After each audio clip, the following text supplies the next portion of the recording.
Do oitavo ano, aquele abraço, professor Sérgio Maurício. Vamos dar início aqui às nossas atividades aí na disciplina de Geografia, página 205, continuando nossos estudos. Então vamos lá, África, berço da humanidade. Aparecendo aí um pouquinho de história pra gente aqui em Geografia. Nossos primeiros ancestrais conhecidos são esses aí, ó, os australopitecos. Isso mesmo. Então, atualmente no mundo, nós temos cerca de 7,3 bilhões de pessoas distribuídas em 5 continentes. No entanto, de acordo com os estudos da arqueologia, a origem de todas essas pessoas, o berço da humanidade é o continente africano. Após vários estudos aí realizados, escavações e análise do DNA humano, cientistas afirmaram que os primeiros seres humanos na Terra surgiram na África. De acordo com esses estudos, os mais antigos ancestrais surgiram no continente após uma longa evolução.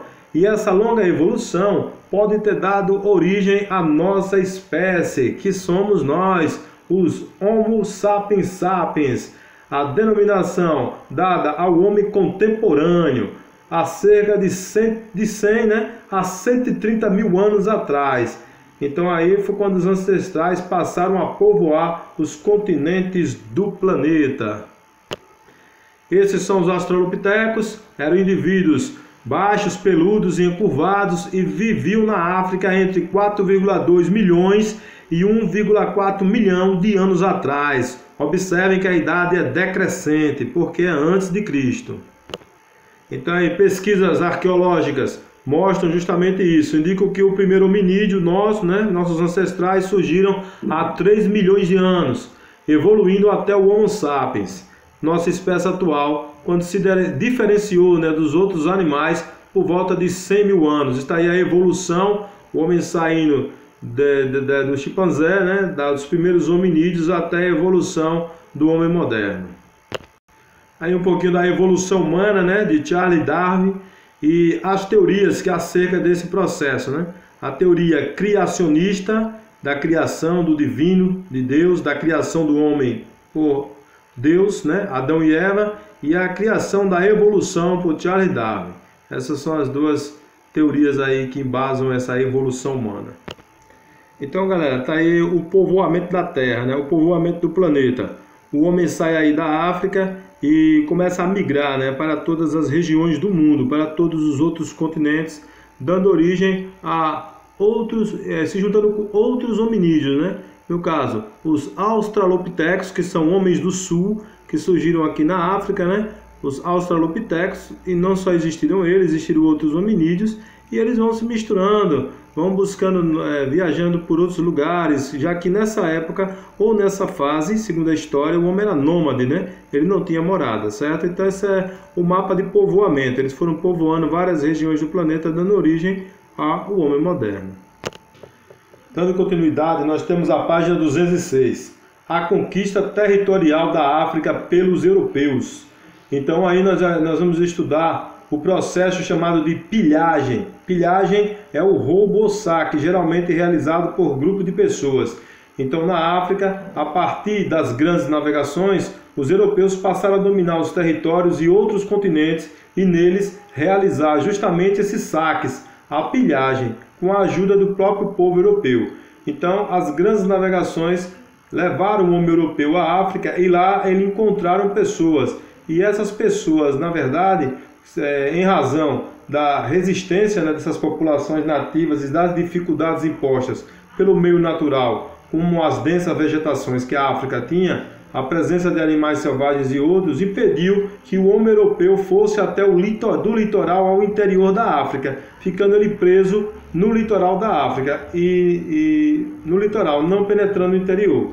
Nesse período, as riquezas exploradas no continente, lá na África, ficaram em poder dos europeus por intermediários africanos. Ou melhor, já como a região era próxima à costa ocidental da África, foi a principal fornecedora de africanos, por exemplo, para o tráfico de negreiros. Estima-se aí que cerca de 15 milhões de africanos foram capturados e enviados por exemplo, para colônias americanas. Mas os americanos não iam capturar os negros eram capturados pelos próprios africanos, que capturavam os negros e entregavam aos europeus em troca de mercadorias. O mesmo acontecia com outros produtos.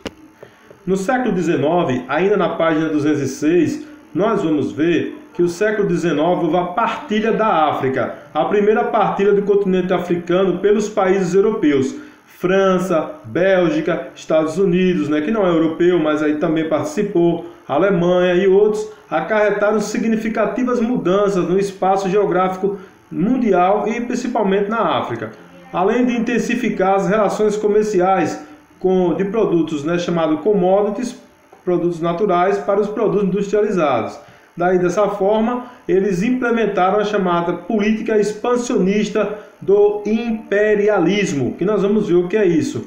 Para justificar o imperialismo, eles criaram a filosofia ou a teoria da missão civilizadora. De acordo com as potências europeias, cabia aos colonizadores europeus repassarem seus conhecimentos científico, religioso e cultural para que fossem incorporados ao modo de vida dos povos dominados, visto que, do ponto de vista europeu, esses povos eram considerados selvagens ou atrasados e, por isso, era preciso civilizá-los. Aqui no Brasil, quem passou por esse período foram os jesuítas, nas chamadas missões. Eles tinham o caráter de catequizar os índios, ou melhorar, no caso, essa questão cultural, ou substituir a cultura.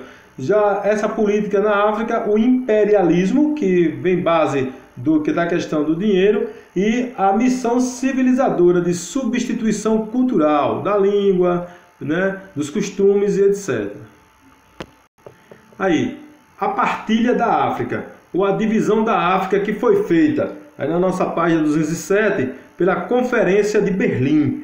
Na Conferência de Berlim, realizada em 1885, ela ocorreu, foi uma reunião diplomática, ela ocorreu e dividiu o continente africano entre as principais potências europeias. A Conferência de Berlim marcou o início do processo de divisão territorial da África. Veja aí no mapa, a Conferência de Berlim. Veja que os países estão divididos aqui, a África em França, Inglaterra, Alemanha, Portugal, Bélgica, Itália, Espanha e outros. Essa foi uma divisão. Então foram fronteiras territoriais que não respeitaram a questão da população local, Segundo o geógrafo francês, está aí escrito, Michael Foucault, cerca de 90% das atuais fronteiras da África foram herdadas do período colonial. Então isso gerou atualmente muita guerra, muitos conflitos. A colonização também comprometeu duramente o desenvolvimento da África. Hoje o continente africano abriga boa parte dos países mais pobres do planeta. Essa daí é a Conferência de Berlim, Nós tivemos aí a partilha da África, foi a divisão de territórios da África durante o imperialismo europeu do século XIX e XX.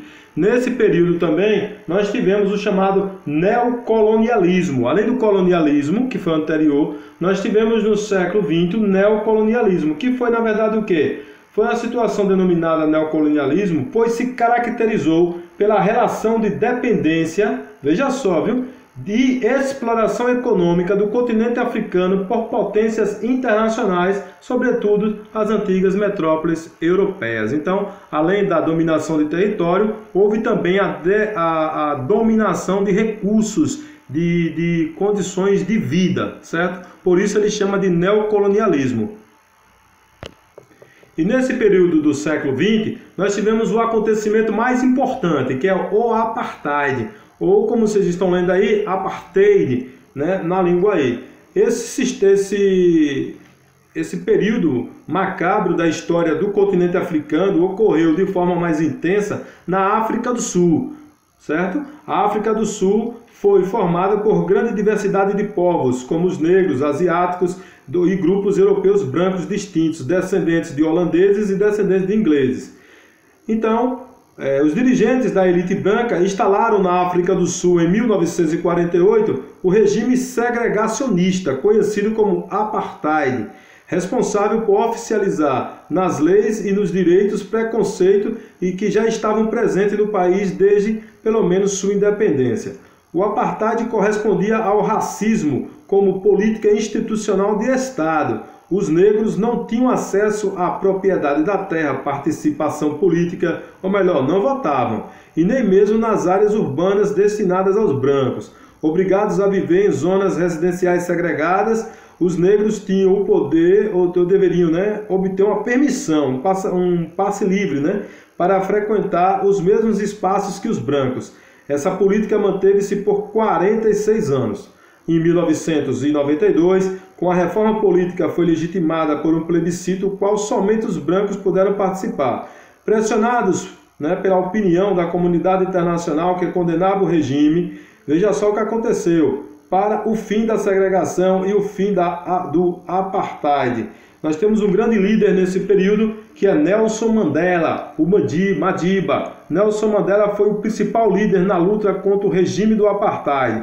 Ele foi preso, ficou muitos anos preso e depois foi liberto e foi presidente da África do Sul. Ele é o maior símbolo da luta e da segregação racial no planeta e principalmente aí na África.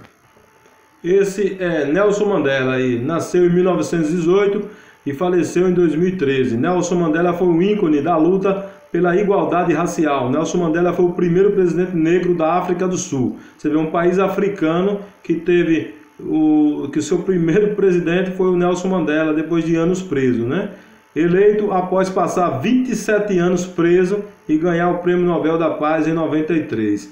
Preso por lutar contra a segregação racial. Veja que teoricamente, do ponto de vista humano, uma coisa desumana.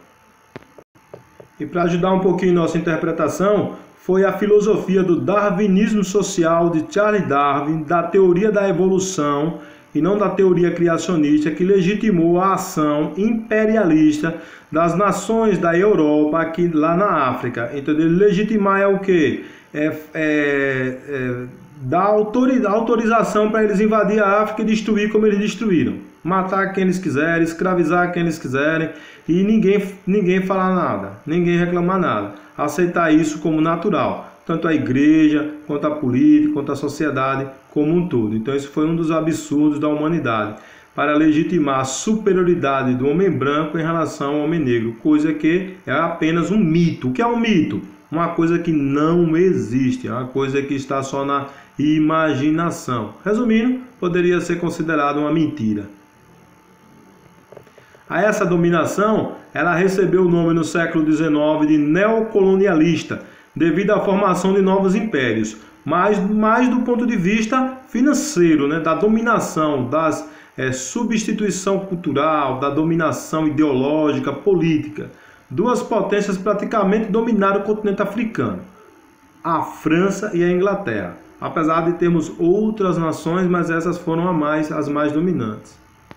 Para fechar nossa análise, a Conferência de Berlim, que foi entre 1884 e 1885, em que 14 países, entre o europeu e os Estados Unidos, reuniram para organizar o espaço africano, para as grandes potências, estabelecendo normas para a sua ocupação, ou melhor, dividindo a África ao seu bel prazer, da forma como eles quisessem. Para terminar nossa aula, essas foram as consequências. Veja, o buraco que ficou na África, e enquanto a Europa que fica aqui e os Estados Unidos que fica aqui, ficaram com toda a riqueza do continente africano. Então, perdão aos irmãos africanos.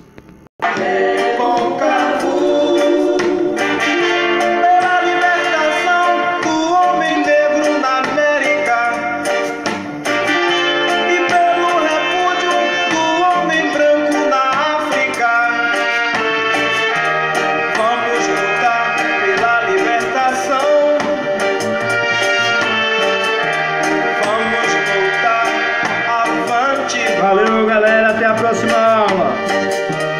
Um abraço para vocês.